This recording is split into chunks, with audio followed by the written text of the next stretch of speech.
So I'm going to ask up Natalie Harvey now. Nat's going to talk to how AI is being applied to connect to contextual ad placement. She's the sales director of Network 7, so come on up.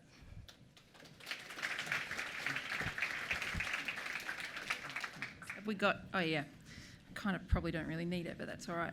And I feel like there's more people in this session than next door, so that's good. That's a win already. So thank you for having me. I'm really excited to be talking about the hottest topic on everyone's lips today, that being turbocharged contextual ad placement using AI. You know, most days I have clients reaching out to me and saying, Nat, I really want to talk to you about TCAP AI. And so it's great to have a wider audience today to talk about that. But the reason why I guess Seven's been invited to talk about this is because we're investing in new areas to help drive more effectiveness, and Liana just spoke about that. But for us, if we can increase the value that a client's getting when they're spending money with us, then it means that they'll come back and spend more money with us, and isn't that a great story? But really, we're trying to find new ways to drive the power of our platforms. The other reason is quite simple. Oh, I've got no screen. Oh. That's okay. Have you got your slides? Oh, you missed my good slide. Have you got the, I think the clickers. Yeah, do it. There we go. Okay. Yes, and I'm aware I need a new headshot. I've already been reminded of that. Used to be blonde, who would know? Okay, so the other reason why is quite simple, and that is because content is king. That's been mentioned a few times today. It's a really old term, but it's still valid. Our business at Seven has been built on content. We are a content producer. It just so happens to be that the biggest platform that our content goes out on and reaches people is through broadcast television. But where content becomes even more powerful is when context is used to the best of its ability. We know providing clients with the right environment will drive a better result for them. This isn't a new or crazy idea. For years and years, if you wanted to be in food content, you'd be booking spots in MKR. Or if you wanted to be in an environment that celebrates pets, you'd be buying spots in Pooch Perfect, which launches tonight on 7 at 7:30. If you're not home in time, you can watch it on 7+. And likewise, if you wanted to be in an environment that promotes cosmetic surgery, you'd be buying spots into Married at First Sight. There you go. It's fun. It's good for telly. There's plenty of research out there that does talk to the power of context. For example, Channel 4 in the UK, sorry, I was supposed to go like this, so you go, context is king, you see that? Clever. Channel 4 in the UK worked with the neuroscience team at Durham University to prove the power of context. And what they saw was that viewers were twice as likely to remember an ad viewed contextually, and the reason for that is because of semantic planning and fluency. So both theories stated that recently accepted content is easier for our brains to process and to create memories of. And as I said in the past, that's been linked to genre rather than moments that can be in the most unexpected areas. So, for example, this should work, when a viewer watches characters from Home and Away enjoying a nice cold beer, Alf's mad for a beer, the viewer's neural network is already primed and starts to become activated. And while seeing the beer also means that the viewer's fluency for beer is highlighted. And you saw there after that example that we had a spot that would run for drink driving and safety when driving cars. The other example that we've got here is for BCF, who was looking to align with camping moments. So what it also means is that content can mean different things to different people as well. So in the ALF example, what our system is called is 7CAP could pick up various different things that are in there. So 7CAP, what is it? It is a system that we created with AWS using Seven West Media's data science, artificial intelligence and machine learning, and powered by Amazon Web Services. So Channel 4 in the UK has been running a similar sort of program for the last couple of years and seeing great results. We've partnered with AWS to go through our library of non-live content, so I should preface that you can't do this in live because it doesn't know where the moments are. To really be able to align advertisers to drive a stronger impact and ultimately a better return on investment. So in all honesty, you could actually produce this sort of services without AI doing it. It would just take you a very, very long time to be able to categorise all the moments that are available to a brand. So what the system can actually do is it can look at faces with age and gender. So you saw in that example with Alf, it was picking up a man, it was picking up a dining table, a wine bottle. It can also look at, we've spoken about objects, and it categorises those as well, so it makes it easier for us to find them.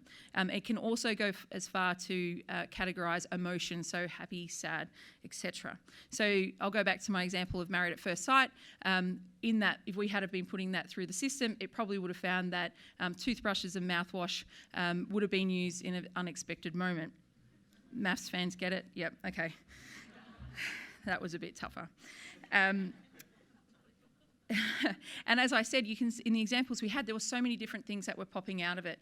So there's different content can mean something so different to every single brand, and I think that opens up such a huge opportunity for every brand that we work with. Before we went to market, because we are live with it now, we actually did a test of the system. So we put 31 shows through the system. Each piece of content took 4 to 6 minutes to be able to process. And what we saw was actually incredible.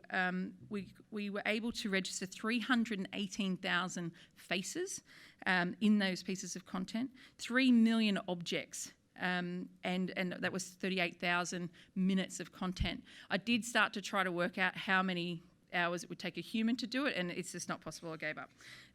Nobody's got time to work that out.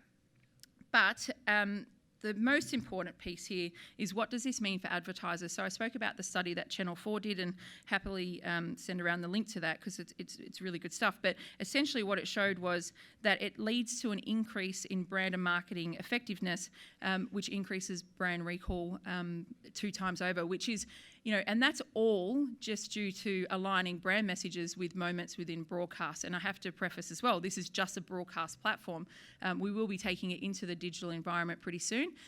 But it's pretty exciting that we're just using the power of our content and finding the right moments for brands. So it's taking what is the most powerful thing on the network, which is the content.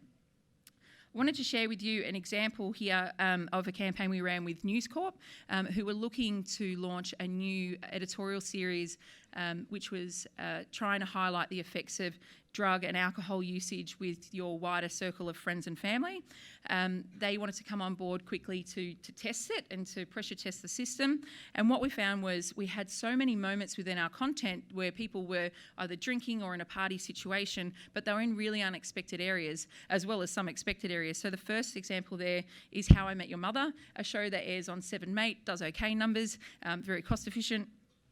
But what you've got there is we wouldn't normally go, oh, let's put spots in How I Met Your Mother. I think contextually that's probably the right environment. But what the system did was it actually pulled out that there was the perfect moment there where they're a little bit drunk. And so then the next spot that appeared after that was the News Corp spot that was promoting their new editorial series.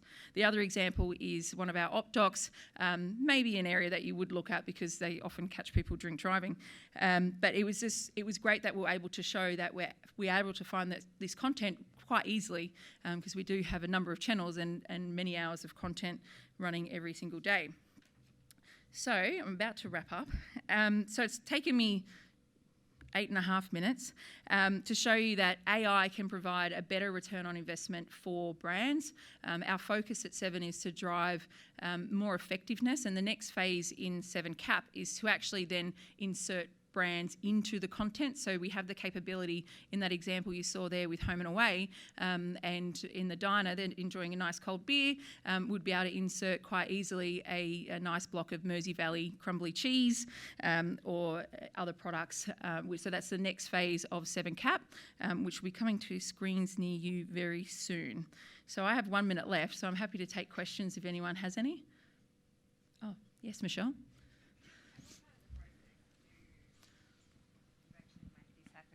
Do you actually buy your TV schedule and it just fits within there, or are you buying into specific programs based on the fact that you've gone, okay, we want moments like this? Yeah, so the way it works is we would have an amazing deal set up, 80 share or something, and we would be we would work on an ongoing partnership, and every month we would go back through the system and put in what those key moments were that you were looking for. We would share with you what those were, and then all we do is just place your spots near it. So it's pretty easy. We need about a 3-week lead time just because we only take delivery of the content, and we can do this with our own produced content as well as internationally produced content as well, as I showed you there with How I Met Your Mother. So you wouldn't do it as a one-off, I'm going to do a big 7-cap campaign. This would actually become business as usual in just trying to amplify the ROI for you. Hi. There's other networks in the room. It's very, very good value. There you go. A little bit, but if you want to do a deal, always, it's. Oh, okay. We can talk after. Yeah, but it's not designed as a revenue driver, if I'm honest. It's designed to produce a better result for clients so that we can, for us, television cops a bit of a beating regularly, and we do our best to try and fight that. And if we can prove more and more ways that we can drive a better return for clients and provide that without it costing us that much more money, well, then we're going to do it. So I have to preface, it's not going to, make your results look any different, but certainly will bring more clients back to the network. Oh, I'm out of time, but there you go. One more question. I'm just quite curious. You've got the opportunity for moment marketing. How close in the moment will you make it before you sort of worry about user experience in terms of viewing and how the audience feels about it? Yeah. So there's always a human that will check the actual content. So if it looked like it was going to cause too much of a an issue from a viewer perspective, I can't see that it would, but we would be able to pick that up pretty easily ourselves because a person goes and looks at every one of those moments that gets pulled up. That's it. And I'd have like a little, we missed that. And there we go, 7-cap. Thank you.